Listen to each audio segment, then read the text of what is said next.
Right, so that's the Aston Martin all prepped and masked up now. Yeah, it's been a little bit of a mission, as I expected. We're going to blend this wing now. So yeah, we had some colour issues with it again. It's got really coarse aluminium in this colour. So got the colour code, put the colour code in on the system. There was one shade, no colour chip for it. So I mixed a bit of that up and sprayed it out, and the metallic looked fine. The effect, so the coarseness of the metallic and everything looked great, but the shade was completely out. It was nothing like it, not even really blendable. So we are blending the wing this side, and I've got room to blend on the door this side, because that's all they wanted was the bottom half doing. So yeah, the front would be taken care of with all the blending for the bumper, so not an issue there. But obviously the rear bumper is going to be edge to edge. Not going to be perfect being plastic, but it was bad. I weren't happy with putting that on there. So the camera, again, it wouldn't find this colour tungsten silver from the image that I took off of the car. It found tungsten silver, but under a different colour code, so there's a variation with it over the years. So it was a later version, like 2012, which then the ingredients wasn't right for this colour. I've got to go by the colour code, and it wouldn't find it. So after loads of messing about, scanned across the colour cards, we found a colour card that matched it tone-wise. It was pretty decent on the tone, but it had the wrong silver in it. So basically what I've done is I swapped out the silver that was in it, and the ingredients was pretty similar as well to the original formulation of this colour. So the ingredients on the colour card that it picked out was pretty similar, apart from the aluminium was the wrong coarseness. So I swapped it. I put the coarse aluminium in instead of the aluminium that it was saying on the formulation. I sprayed it out, and it's not too bad. So it's definitely blendable, and it's probably good enough for that bumper edge to edge. So yeah, that took a day nearly to sort all that out, but we got there in the end. That's the thing with these colours sometimes. It's all about, you know, the cameras are more of an aid. They're not a guarantee you're going to get a good colour match, but they do definitely help you to steer in the right direction. And you've got to use a combination of that and looking at the ingredients that's in the colours to find your way to getting the shade right. These Astons, some paint manufacturers, I'm not sure whether they vary loads out the factory or what, but on my system the colours aren't great on Astons, and there's never any colour chips, so it's always a bit of a challenge. But anyway, we got there in the end, and hopefully it'll be fine. So it's all prepped. I've mixed the colour, so I'll put a coat of blender over this whole car. I'm not going to put it on the bumpers, but a coat of blender coat all over it, and then I'll start basing it and then lacquering it.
So that's the Aston all fitted up now.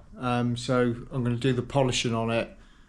Again, on Astons, that they're not a gun finish on there. So they're flat and polished from factory. Not complete glass, but they're sort of in between, so it will need a flat and a polish, but it's not too bad on this job because the top surfaces, the flats like the bonnet and the tops of the wings, you can get a good wet coat on there, so it doesn't require too much flatting, and just a bit on the side, so it's not too bad. So yeah, it's all come out okay. The fitting up was a bit of a mission, as we expected, like the stripping. So I've got a few nibs to do, a couple of big nibs here and there, and then what I'll do is once I've done the nibs, I've got flat all this surface. I do all this with 1500, the bottom of the door, bottoms of the wings, and across here. Bumpers I'm not going to do because they're not really flat and polished, the bumpers. And then same again on this side, bottom of the wing and across the tops to tie it in with the doors. And then the rest of it I'll give a 2000 on the dual action, and then 3000 all over, and then I can start compounding it. So I'll heavy cut it and then medium cut it. So I'll get set up and start flattening it down.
Right, that's the Aston Martin Vantage all finished, and it all went well in the end, considering the colour was a nightmare.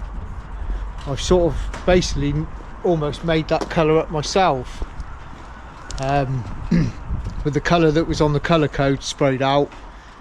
The metallic looked right, but the shade was absolutely miles away, so we managed to use the camera to find a good shade, a good match shade wise, but the metallic was completely wrong in it. And then I replaced one of the tinters with the tinter that was in the original mix, and it all blended in well in the end. So it's all flat and polished. It's a bit hard to see in this light. It was basically 1500 all over, 2000, 3000, and then a heavy cut rotary machine polish, and then a medium cut. And yeah, all blended in well in the end. Sorry about the bad light, you can't really see the true job, but yeah, it all went all right. Strip and fit was an absolute nightmare, but it all went back together, everything works, so we're happy. So yeah, all come out well. And yeah, the colour's pretty good edge to edge in this light anyway, not too bad. So yeah, another job, few challenges, but we got there in the end. So yeah, all in all, yeah, we're happy with it, and I'm sure the customer would be happy with it as well. So again, thanks for watching, and we'll see you in the next one. Cheers.